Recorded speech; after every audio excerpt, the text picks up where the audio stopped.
మన ప్రభువైన యేసుక్రీస్తు పరిశుద్ధ నామములో ఈ పాడ్కాస్ట్ ద్వారా వాక్యం ఉంటున్న ప్రతి వారికి నా హృదయపూర్వకమైనటువంటి వందనాలు. దేవుడు మిమ్మను దీవించునుగాక.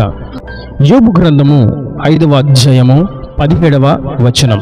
దేవుడు గద్దించు మనుష్యుడు ధన్యుడు, కాబట్టి సర్వశక్తుడగు దేవుని శిక్షను తృణీకరింపకము.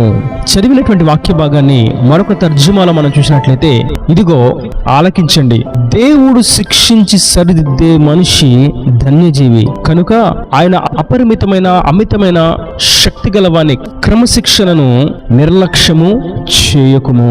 నేటి వాక్యం పెట్టినటువంటి నా ప్రియ సహోదరులారా, మనము ధన్యజీవులంగా మార్చబడాలి, మనము ఆశీర్వాదకరంగా తీర్చిదిద్దబడాలి, మనము దీవెనలకు యోగ్యులుగా ఉండాలి అని అన్నప్పుడు దేవుడు క్రమబద్ధీకరిస్తాడు, దేవుడు క్రమశిక్షణలో మనల్ని నడిపిస్తాడు అనేటువంటి సంగతిని ఇక్కడ మనం గుర్తిస్తాం. మరియు ప్రభు అంటారు, దేవుడు ఎవరినైనా దీవించాలి, ధన్యుడిగా, యోగ్యుడిగా, ప్రత్యేకంగా ఉన్నత స్థాయిలో, క్షేత్రస్థాయిలో నిలబెట్టాలి అని అనుకున్నప్పుడు అతనిని అన్ని విషయాల్లో క్రమబద్ధీకరించి క్రమశిక్షణలో పెడతాడు. ఆ శిక్షణలో ఏదైనా తప్పుతో పట్టినట్లయితే, ఎప్పుడైనా తప్పటడుగు వేసినట్లయితే నిశ్చయంగా ప్రభు గద్దిస్తాడు, శిక్షిస్తాడు అన్నటువంటి సంగతి వాస్తవం. ఇక్కడ భక్తుడు ఈ విధంగా అంటున్నాడు, దేవుడు గద్దించు మనుషుడు ధన్యుడు. దాని యొక్క అర్థం, దేవుడు అందరినీ గద్దించడు, దేవుడు అందరితో మాట్లాడడు, దేవుడు అందరి విషయాల్లో స్పందించడు. ఎవరైతే దేవుని యొక్క క్రమశిక్షణలకు వస్తారో, దేవుని యొక్క కాడి క్రిందకు వస్తారో వారిని మాత్రమే ఆయన పట్టించుకుంటాడు.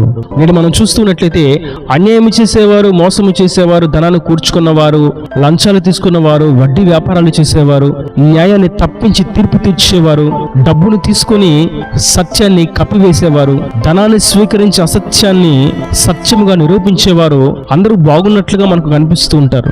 వారిని మోసం చేసి, వీరిని మోసం చేసి, వీళ్ళు గృహాలను కట్టుకుంటున్నట్లుగా, ఆనందంగా ఉన్నట్లుగా మనకు కనిపిస్తూ ఉంటారు. అయితే వారు దేవుని దృష్టిలో ధన్యులు కాదు, వారు దేవుని దృష్టిలో పాపులు, అసహ్యులు, పాతాళానికి చేరువలో ఉన్నవారు, నరకానికి ఉగ్రత పాత్రను చేత పట్టుకొని అడుగు వేయడానికి త్రుటిలో నిలిచి ఉన్నవారు. అయితే అటువంటి పాపపు స్థితిలో పొరపాటును పడినప్పుడు ఎవరైతే శిక్షను అనుభవిస్తారో, ఎవరైతే గద్దింపుకు లోనవుతారో వారు మాత్రమే ధన్యులు. ఎందుకంటే దేవుడు తన కాడి కిందకు వచ్చిన వారిని ఎప్పుడు కూడా ధన్యజీవిగానే ఉంచుటకు ఇష్టడుగా ఉన్నాడు.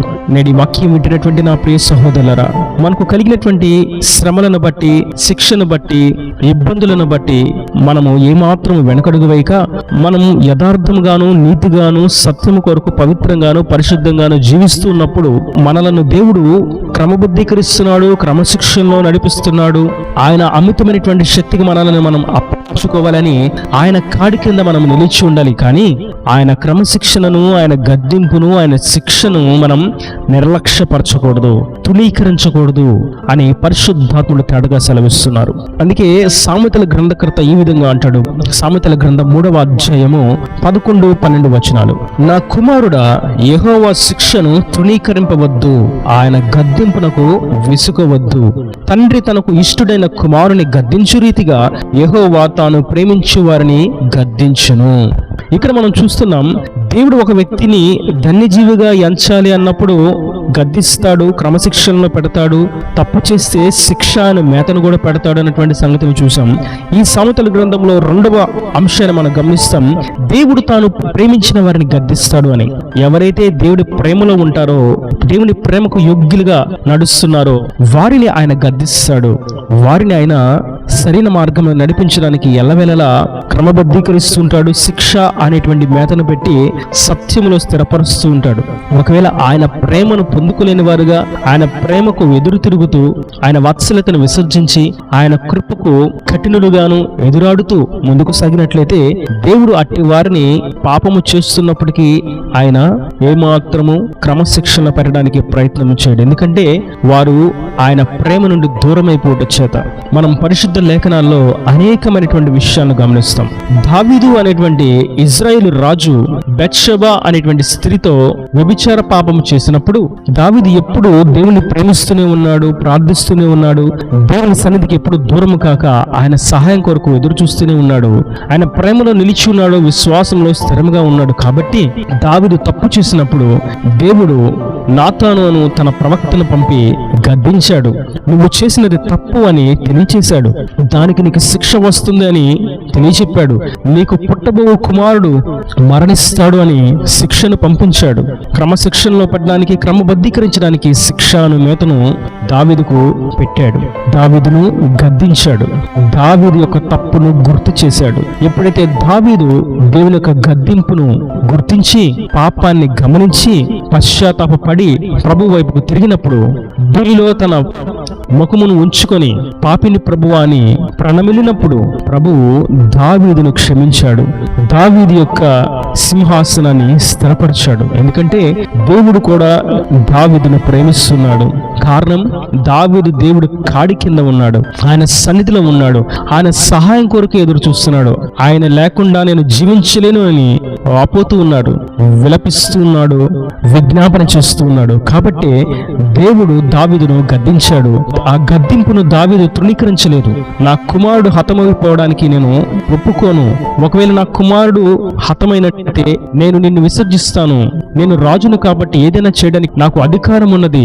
నేను చేసింది వ్యభిచారము కాదు అని దేవుని యొక్క గద్దింపును తిరస్కరిస్తూ తృణీకరిస్తూ ఉన్నట్లయితే దావీదు యొక్క సింహాసనం స్థిరపరచబడి ఉండేది కానే కాదు. దావీదు దేవుని ప్రేమలో నిలిచి ఉండేవాడు కానే కాదు. దావీదు దేవుని చేత మంచి సాక్ష్యాన్ని పొందుకుని ఉండేవాడు కానే కాదు. కనుక నేటి వాక్యం వింటున్నటువంటి నా ప్రియ సహోదరులారా, మనము ఆయనను ప్రేమిస్తూ ఆయన కాడి కిందకు వెళ్ళినట్లయితే, ఆయన రక్తంలో కడగబడి, ఆయన ఆత్మతో నింపబడి, ఆయన స్వకీయ సాంపర్యంగా మార్చబడినట్లయితే మన యొక్క తప్పిదములను గూర్చి ఆయన గుర్తు చేస్తాడు. ఆ తప్పిదములు మరొకసారి మన దరికి చేరకుండా వాటిని పాదాలతో అనగతొక్కడానికి ఆయన అధికారాన్ని ఇస్తాడు. కనుక దావీదు వలె దేవుని గద్దింపును అంగీకరించి దేవుని శిక్షణకు మనల్ని మనం సమర్పించుకున్నట్లయితే దావీదును దీవించినట్లుగా, దావీదును ధన్యజీవిగా మార్చినట్లుగా, దావీదును ఆశీర్వదించినట్లుగా, దావీదును ఉన్నత స్థాయిలో నిలబెట్టినట్లుగా నేడు మనలను సైతమైన నిలబెట్ట శక్తిమంతుడు. కానీ పరిశుద్ధ లేఖనాల్లో అనేకులు దేవుని గద్దింపును తృణీకరించారు, దేవుని గద్దింపును తిరస్కరించారు, దేవుని గద్దింపును ఎన్నికైనదిగా ఎంచుకోలేకపోవడం చేత వారు నశించిపోయారు, నష్టాల పాలయ్యారు, దేవుని సహవాసాన్ని కోల్పోయారు. కనుక ఈ అంత్య దినాల్లో అపవాది అనేకమైనటువంటి పాపాలు పడవేయడానికి మనలను కృంగదీనే ప్రయత్నం చేస్తూ ఉండగా ఆయన క్రమశిక్షణలో మనం నిలిచి ఉండడానికి ఆయన సన్నిధికి చేరదాం. ఆయన కాడి కిందకు మనం వెళదాం. ఆయనను మోసేటువంటి యోగ్యతను మనం పొందుకుందాం. తప్పు చేసినప్పుడు, గద్దింపుకు గురైనప్పుడు ఆయన గద్దింపును, మనం చేసిన తప్పును ఆయన సన్నిధిని ఒప్పుకొని పశ్చాత్తాపడి వాటిని మరెన్నడూ మరలా జరిగించకుండా జయ జీవితంను పొందుకున్న వారముగా ఆయన సాక్షులుగా ముందుకు సాగిపోదాం. బిలాము అనేటువంటి ప్రవక్త, నా జనులైనటువంటి ఇజ్రాయేలీలను నీవు శపించకూడదు, దీవించాలే తప్ప వ్యర్థమైన మాటలు నీవు మాట్లాడకూడదు అని అన్నప్పుడు బిలాము దేవుని యొక్క గద్దింపును తిరస్కరించిన వాడుగా, ధనానికి లోనై ధనాపేక్షకు గురై అపవాది తంత్రాలకు చిక్కుకున్నవాడుగా శపించడానికి బయలుదేరాడు. చివరకు బిలాము తన జనుల చేత చంపబడ్డాడు, ఖడ్గానికి గురయ్యాడు. అర్ధాంతరంగా తన జీవితం ముగించవలసి వచ్చినది. ఇలా మనం చూస్తున్నట్లయితే గద్దింపు వచ్చినప్పుడు నిలబడిన వారు కొందరు ఉన్నారు, దాన్ని తృణీకరించి తిరస్కరించి తప్పిపోయిన వారు మరికొందరు ఉన్నారు. నేడైతే మనం దేవుని గద్దింపును ఏమాత్రము తృణీకరించకూడదు అని సంఘములో, సహవాసంలో దైవజనుల చేత, సేవకుల చేత దేవుడు ఒక మాటను పలికించినప్పుడు అది కఠినంగా ఉన్నప్పటికీ అది దేవుని వాక్కు అని, దేవుని వాక్యానుసారంగా ఉన్నటువంటి సత్యమైనటువంటి జీవపు వాక్కు అని, పరిశుద్ధ లేఖనము అని గుర్తించి ఆ వాక్కుకు మనం శిరస్సు వంచి తప్పిదమును సరి చేసుకొని ఆ గద్దింపునకు లోబడవలసిన వారమై ఉన్నాము. అంతేగాని నన్ను గూర్చి ఇలా విమర్శించారు, నన్ను వేలెత్తి చూపించారు, నన్ను గూర్చే మాట్లాడారని మాట్లాడి సేవకును తృణీకరించి దేవుని వాక్యాన్ని ప్రక్కన పెట్టి దూరమైనట్లయితే నిశ్చయముగా అపవాది వారిని సులువుగా చేజిక్కించుకుంటాడు, చక్కగా నరకానికి వెళ్ళేటువంటి మార్గంలో నడిపిస్తాడు, తిరిగి రాని మాయా పాశ్యములోకి, దుఃఖ సముద్రంలోనికి నెట్టివేస్తాడు. కనుక ఈ అంత్య దినాల్లోనూ ఈ వాక్యం ద్వారా మనం గుర్తించవలసినది, దేవుడి యొక్క గద్దింపును మనం అంగీకరించాలి, శిరస్సు వంచాలి, ఆయన చిత్తము చేయడానికి సంసిద్ధమై ఉండాలి. మనలో ఉన్నటువంటి లోటుబాట్లను బట్టి, అవిధేయతను బట్టి పశ్చాత్తాపడి సరిచేయబడాలి. ఈ దేవుని మాటల ప్రతి మన హృదయం నీరుకట్టి ఫలింపుచేయను గాక. ఆమేన్. God bless you. తలలు వంచి కన్నులు మూసినట్లయితే మీ కొరకు చిన్న ప్రార్థన. ప్రేమ స్వరూపీకరణ కటాక్షంగా నా తండ్రి, నా ప్రభు వాక్యాన్ని ప్రతి వారిని మీరు నిండాలుగా దీవించండి, ఆశీర్వదించండి. నీవు దీవించేటువంటి జనులను క్రమశిక్షణ పెడతావని, నీవు ప్రేమించే వారిని క్రమబద్ధీకరిస్తావని మీరు సెలవిచ్చారు. వారు ఒకవేళ తప్పిదము చేసినట్లయితే గద్దిస్తామని కూడా మీరు సెలవిచ్చారు తండ్రి. ఈ వాక్యం ప్రతి వారు నీ గద్దింపును ఏమాత్రం తృణీకరించక తండ్రి నీతో ఎల్లప్పుడూ సహవాసం కలిగి జీవించుటకు, నీ క్రమశిక్షణలో స్థిరంగా నిలబడుటకు, నీ రాజ్యానికి వారసులకు సహాయం చేయమని, ఇంకా వారి ప్రతి అవసరతను అక్కర్ను నీ మహిమశలు తీర్చమని యేసు పరిశుద్ధ నామమున ప్రార్థించి వేడుకుంటున్నాను తండ్రి. ఆమేన్, ఆమేన్.